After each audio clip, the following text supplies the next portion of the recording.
más amable. De acá en más, Con María O'Donnell. un tutorial para tiempos complejos.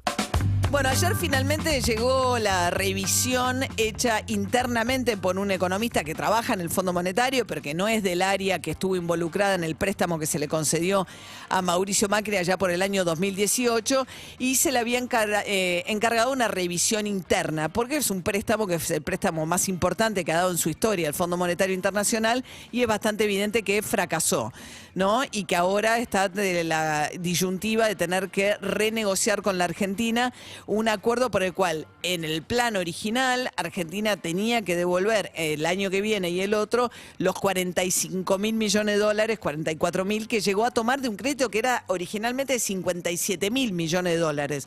Hubo desembolsos muy acelerados en apenas un año, y después el pago también es imposible de afrontar. Entonces ahora Argentina está pidiendo, denme 10 años para pagar esto con 4 de gracia. Este era uno de los pedidos de Argentina. El otro, incluso pedían más tiempo, pero los estatutos del fondo no te dan más tiempo. Y lo otro que el gobierno le estaba pidiendo es, bájame la tasa de interés que me cobras, porque hay una penalidad, de lo que se llama una sobretasa. El fondo no le pudo dar, no le dio al gobierno argentino ninguna de estas dos cuestiones, entonces había mucha presión. Alberto Fernández estuvo reunido con Cristina Kirchner largamente en las últimas horas, y ahí lo que planteaban también es, bueno, por lo menos háganse cargo ustedes de que algún error cometió también el Fondo Monetario. Ese era el pedido. Bueno, el Fondo Monetario además tiene su propia presión interna, o sea, tiene que responder al directorio y plantear qué es lo que falló dentro del staff, digamos, dentro de lo que son los empleados de línea, rendirle cuenta al directorio, que son como los accionistas, fundamentalmente los países más ricos, que son los de mayor peso dentro del Fondo Monetario, y decirles, che, ¿qué errores cometimos? Vamos a revisar qué es lo que pasó.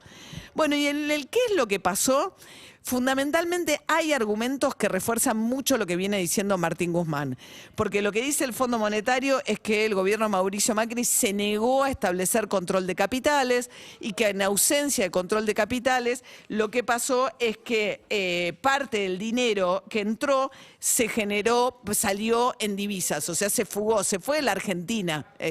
Había grandes grupos inversores que estaban circunstancialmente acá, se dolarizaron y se fueron. Y la otra mitad del préstamo se utilizó para pagar vencimientos que eran en dólares. Otro de los problemas había sido que Macri había transformado la deuda en pesos en deuda en dólares. Y dice, debió haber reestructurado la deuda con los privados para no tener que usar gran parte del crédito en pagarle a los privados con esos vencimientos tan grandes que tenía, y además debió haber puesto un control de capitales para que la plata que llegara no se fuera.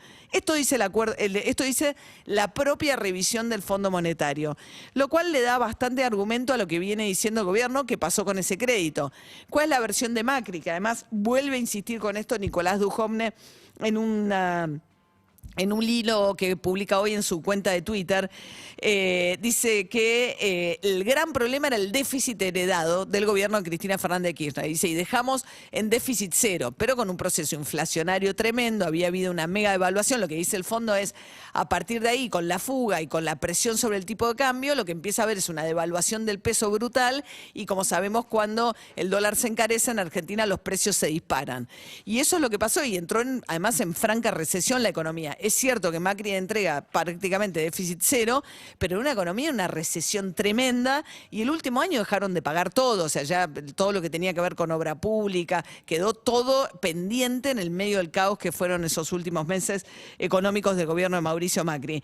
Entonces, la verdad es que termina dándole, sobre todo porque Macri se empecinó en que no iba a haber cepo. Entonces, ahora Dujovne vuelve a decir que el gobierno, a pesar del cepo, sigue perdiendo reservas, el Banco Central, a pesar de haber tenido ingresos importantes de la cosecha, ingresos extraordinarios.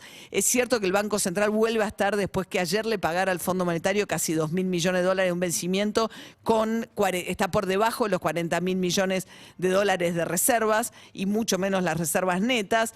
Entonces, lo que dice Dujovne es atrasar el tipo de cambio a fuerza de controles para este año, o sea que no se movió, no evitó que haya inflación y que el Banco Central tuviera que asistir al al Tesoro. Bueno, más allá del... es loco igual que ni Duhovne, ni Macri, nadie de los que participaron de su gobierno lleguen a un nivel de autocrítica mínimamente parecido al del Fondo Monetario para tratar de establecer qué es lo que pasó. Macri dice, pasó que volvió el kirchnerismo, en una simplificación extrema, pero además que no se corrobora, porque esto empezó en el 2018, acude Macri al Fondo Monetario, no en el 2019. Después sí se le va todo las manos y la situación se agrava con la incertidumbre política sobre el final de su mandato. Pero la verdad es que si uno lee lo del fondo y dice, bueno, algún tipo de autocrítica van a tener que hacer de lo que pasó con eso. Decir que era solo financiar el déficit y que el problema fue porque volvía el kirchnerismo, la verdad es que es una explicación muy frágil para todo lo que ahora enfrenta también la economía argentina. Obvio que Macri heredó problemas y muy serios de Cristina Kirchner, pero la sobresimplificación ni siquiera ahora quedan a la defensiva con un informe del Fondo Monetario. Pero un informe del Fondo Monetario que no le da al gobierno todo lo que el gobierno quería. ¿Qué quería el gobierno? Dice, como el estatuto del Fondo Monetario dice que los préstamos que da el fondo no se pueden utilizar, no pueden ir a financiar fuga de capitales, ustedes tendrían que admitir que se violó el estatuto del Fondo Monetario, que hicieron una excepción con Macri para darle apoyo político y que eso tuvo un sesgo que perjudicó seriamente a la Argentina porque nos dejaron con un plan fallido, porque eso dice también el informe de la autocrítica del fondo. El programa no cumplió con sus objetivos. Dice, ¿ustedes cuál es la responsabilidad que ustedes tienen en eso? Bueno, en ese caso el Fondo Monetario no asume. Es crítico de lo que pasó, pero no asume una responsabilidad de decir, bueno, y nosotros violamos nuestros propios estatutos. Por eso es que Guzmán dijo que era un paso adelante esta autocrítica, pero que se habían quedado cortos en la visión del ministro de Economía al hacer la evaluación de qué pasó con aquel crédito.